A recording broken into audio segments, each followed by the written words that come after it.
Estamos de vuelta en Rumbo de la Tarde por la 98.5. Ulises Jiménez tiene una pregunta para Brevemente, Valentín. sí, brevemente, quiero saber la consideración de Valentín sobre esa máxima jurídica que dice, que reza, que el doctor siempre recuerda que el crimen se castiga igual que la intención. Algo así es. Lo mismo lo que dice el Entonces, artículo 2 del Código Penal, y, que la intención del crimen se castigará sí. siempre como el crimen mismo. Y usted Sí, cree- pero no y con usted- la intensidad y- del crimen. y usted- Igualito. pero yo le pregunto, ¿y Le usted, explico por qué. y usted cree que es justo eso? Claro que sí, te voy a decir O por sea, qué. una cosa es que sea legal y otra No, cosa no, es no, que no. sea justo. No es justo, te voy a decir ¿Por por qué? qué. Porque si usted no llegó a concretar un hecho, a usted sí hay que someterlo a una pena, a usted sí hay que dictarle una pena. ¿Por qué? Porque usted mostró intención de hacer eso. Pero si usted no lo llegó a hacer, yo pienso que, es injusto. Le faltó algo. Te voy a dar la expresión para que tú sigas. Pero elucubrando solamente quería respecto. preguntarle eso. Déjame ponerte la partecita que le falta al predicado de la oración anterior, del sujeto denominado la intención del crimen. Faltó siempre y cuando se hayan manifestado principios de ejecución. Siempre y cuando haya manifiesto principios de ejecución. ¿Qué quiere decir eso? Que el hecho punible procurado no se concretó por un asunto al margen de la voluntad del agente comisor del hecho. En español, ejemplarizando, una persona quiere asesinar a alguien y le dispara 5 tiros. Ya tenía la premeditación, tenía el objetivo y tuvo el principio de ejecución. Mala puntería no le dio. Podemos decir nosotros que la intención O sí le dio, pero no lo mató. Sí, o sí le pegó los 5 tiros, pero no lo mató. Y hay otra figura, por ejemplo, como el aberratio personaje o el aberratio sictus, donde la persona le dispara a Juan y le da a Pedro. ¿Me entiendes por dónde voy? Entonces, una mucho mejor. Una mucho mejor. La persona tiene la intención de asesinar a alguien. Se le acerca, lo acecha y con sigilo y rápidamente lo toma por el cuello, le agarra una pistola, se la pone en la cabeza y le dispara. Pero la pistola se encasquilla. Bueno, no disparó entonces, se encasquilló. Se encasquilló. No llegó a disparar. Tú me vas a decir tiene intención de disparar, no llegó a disparar. Tú me vas a decir que tú le puedes quitar un elemento constitutivo al crimen de asesinato ahí.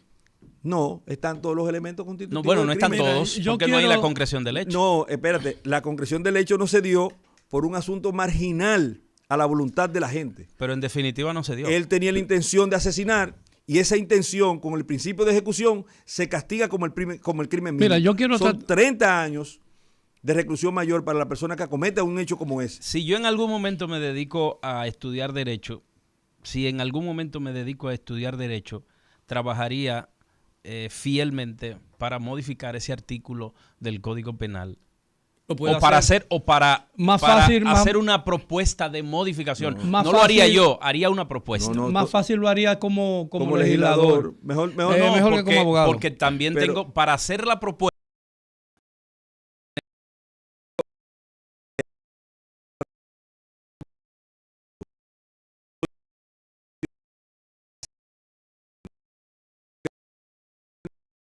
en el mundo entero. De hecho, hay países que tienen una dulcificación en términos de pena, pero yo creo que sería injusto eso.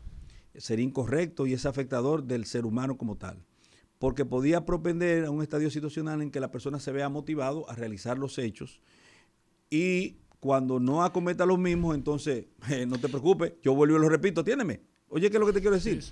Oye, ¿qué es lo que te quiero decir? Tiene lógica eso. Es que tú querías matar a una persona. O sea, hablo de cualquier... Tú lo querías matar. Tú fuiste a matarlo.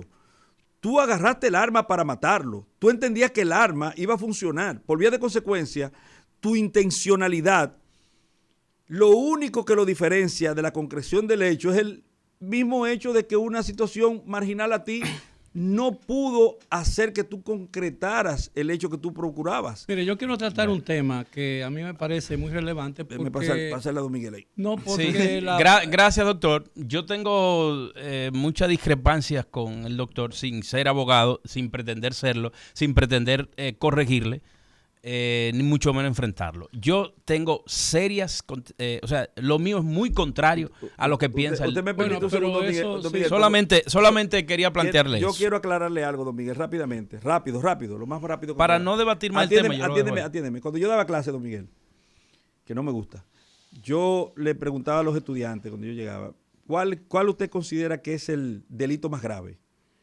Y ellos indistintamente decían, yo creo que el homicidio, el asesinato, la violación. Y yo le preguntaba, ¿qué usted cree que hay que hacer? Le levantaba a los estudiantes, dígame usted, ¿qué usted cree que hay que hacerle al homicida, al feminicida, por ejemplo, que decía muchas veces, al feminicida, no, hay que castrarlo y matarlo? Perfecto. Entonces yo le decía simplemente, oye, cómo la intencionalidad te va a dar razón y la no intencionalidad también. Vamos a ponernos un plano hipotético. Ocurrió el hecho y hay un feminicida, pero pasa que el feminicida es su hijo. Entonces ahí todo cambiaba y la gente entendía que tenía que haber el derecho al debido proceso de ley. Todo cambiaba porque el malo, el que tú entiendes que es el malo, es muy malo en tanto no esté unido afectivamente a ti. No te afecta. Entonces, ¿qué es lo que hay que hacer? Matarlo. Pero si el hijo tuyo, no, espérate, no. Y es peor en la práctica. Yo he visto en casos de feminicidio, familias del homicida, del feminicida, que dicen que fue la mujer que lo llevó a eso. ¿Usted no ha oído eso, Miguel? Bueno, sí, pero yo quería tratar un tema que a mí me parece en los minutos finales, que es muy importante porque vivimos en una sociedad cristiana de mayoría relativa. Ya eso ya no se sabe si realmente los católicos somos más que los protestantes en la República Dominicana, pero el Papa Francisco ha sacudido los cimientos del Vaticano y de la Iglesia Católica a nivel mundial con su decisión de mostrarse de acuerdo con que se bendiga a las parejas homosexuales. Bueno, yo no sé cuál va a ser la reacción de la feligresía católica en la República Dominicana sobre el tema, pero el tema de los homosexuales y muchas cosas relacionadas con eso ha estado dominando el debate aquí de los católicos, no solamente a nivel de la comunidad católica, sino a nivel incluso de la legislación dominicana, porque el tema de las tres causales, el tema del Código Penal ha estado muchas veces en el centro de una discusión por temas que la iglesia local aquí en la República Dominicana entendía que violaba principios y todas esas cosas y conceptos sobre la homosexualidad y sobre las relaciones entre las parejas de hombre y mujer, porque la decisión del Papa cambia totalmente la posición del Vaticano prácticamente desde sus mismos inicios. Entonces yo creo que eso va a tener una repercusión y incluso yo supongo que los obispos dominicanos no estarían muy de acuerdo con la decisión del Papa, y lo digo no porque haya hablado con ellos, porque yo no tengo ese contacto directo con los obispos, sino por lo que he leído de las posiciones de los obispos dominicanos con relación a ese tema. Mira, la congregación, dice en el texto, el prefecto de la congregación, el cardenal argentino Víctor Manuel Fernández, respondió que se puede entender la posibilidad de bendecir a las parejas en situaciones irregulares y a las parejas del mismo sexo sin convalidar oficialmente su estatus ni alterar el modo alguno la enseñanza perenne de la iglesia sobre el matrimonio. No le están dando, porque hay que ubicar la gente sobre este cable. Yo estoy hablando de una declaración del Papa. No, pero yo lo que le estoy diciendo es que el Vaticano no es que reconoce esas uniones, sino que sencillamente Bueno, pero no se oponen ni lo ven como malo eso. No, pero a reconocer esa relación cambia totalmente la posición de la iglesia sobre el tema. No, evidentemente. Mira, y eso trajo problemas internos en el cardenalato, porque él incluso tuvo que expulsar a un cardenal de allí. Bueno, no solamente eso, fíjate, la gran discusión en la iglesia católica, no dominicana, sino universal, ha regido en los últimos años sobre 4 temas fundamentales: el divorcio, la ordenación de mujeres, el aborto y la homosexualidad. Es decir, y ahí la posición de la iglesia había sido hasta ahora, hasta esa declaración del Papa y la posición del Papa, de inflexibilidad. Entonces, el problema que esto implica, Ulises, y así quiero, yo no sé, sería incluso interesante un debate alrededor de la posición del Papa, porque eso implica la posibilidad de reconocimiento de esas parejas masculinas que viven en concubinato porque no están aceptados, no se han casado, ¿no? Claro. El derecho que ellos están exigiendo, incluso en algunos estados de los Estados Unidos se lo ha permitido, a pesar de que esa tendencia ha sido revocada en la mayoría de ellos, el derecho a la paternidad y a la adopción de hijos. Y esa declaración del Papa probablemente reconozca los derechos que mucha gente ha cuestionado, que exige la comunidad LGTBI, X, Y, Z, yo no sé cuántas cosas, porque ahora hay que, según Naciones Unidas, como 105 géneros, y no 2 géneros, como son la hembra y el varón, ¿no? Que son lo que, porque yo no he visto, por ejemplo, ningún animal, porque el ser humano pertenece al reino animal, y yo no he visto fuera del reino animal, fuera del hombre, un animal que se haya confesado como homosexual. Aunque ha habido comportamientos en sí, los animales homosexuales y lésbicos también, sí. Pero bueno, pero lo que yo pero es más difícil probar. No, eso es así, pero ha habido incluso... pero esa declaración del Papa va a traer problemas a la iglesia, porque el Papa quiere ser demasiado liberal. Lo que yo pienso, Miguel, es que yo interpreto lo que dice el Papa. El Papa se ha manifestado a favor de que se les reconozca que ese tipo de personas son hijos de Dios también, y que en ningún momento él entiende que en ningún momento Dios los rechaza, los margina. Y en ese sentido, ¿Y qué pasó con Sodoma y Gomorra? Porque, espérate, Sodoma y Gomorra no está en la Biblia. Pero, no, escúchame. Pero déjeme, cuando usted pueda, deme un segundo. No, pero usted va a tener no hay problema. Yo lo que le estoy diciendo es que más que liberalismo, yo creo que lo de la posición del Papa es una posición inclusiva, de que no se excluya a nadie de la sociedad, que no se le margine a nadie de la sociedad, sencillamente porque decidió vivir pero el concubinato, Ulises, antes de que entre Valentín, yo creo que ese derecho se lo conceden todos los países, porque aquí la comunidad existe y aquí nadie ha salido a matar homosexuales. Y yo tengo amigos homosexuales. Yo nunca he discriminado a un homosexual. Bueno, pero usted no, pero hay que admitir que hacia ese segmento poblacional en todos los países, incluyéndonos nosotros, hay un ataque, hay un asedio, porque es así, porque no los aceptamos, porque incluso la discriminación, es que la discriminación en países, incluso aquí en la República Dominicana, todos los tipos de discriminación que se dan en la República Dominicana, y son muchos, se dan en términos individuales, porque aquí no hay ninguna política discriminatoria. Aquí no hay una ley que impida a un negro o a un haitiano, un extranjero, tener acceso a la universidad, a la escuela, a casarse. Pero en la práctica sí. Bueno, porque digo que son actitudes individuales. ¿Entiendes? Por ejemplo, a mí, yo digo, ¿qué es una palabra de odio, o un discurso, o una retórica de odio? Por ejemplo, y yo quiero poner un ejemplo, no estoy diciendo que yo diga eso. Yo no me junto con fulano de tal. Bueno, pero eso no puede ser una palabra de odio, ni un discurso de odio, porque el hombre, el individuo, tiene el derecho a tomar decisiones según entienda que le convengan o no. Entonces yo no me junto con ese tipo, sea homosexual o sea de cualquier otra cosa, sea ingeniero, sea médico, sea periodista. A mí no me gusta juntarme mucho con los periodistas. Y entonces yo discrimino a los periodistas. No, yo soy periodista, pero mi círculo no es entre periodistas. Yo conozco y trato a muy pocos periodistas, a menos que no haya trabajado con ellos, y no tengo ningún asunto con los periodistas. Y estoy poniendo un ejemplo extremo, ¿entiendes?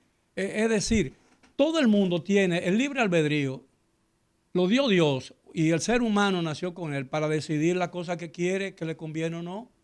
Es decir, yo no quiero saber de Valentín. Bueno, el hecho de que yo no quiera saber de Valentín no significa que yo discrimine a Valentín. Pura y simplemente no quiero saber de él.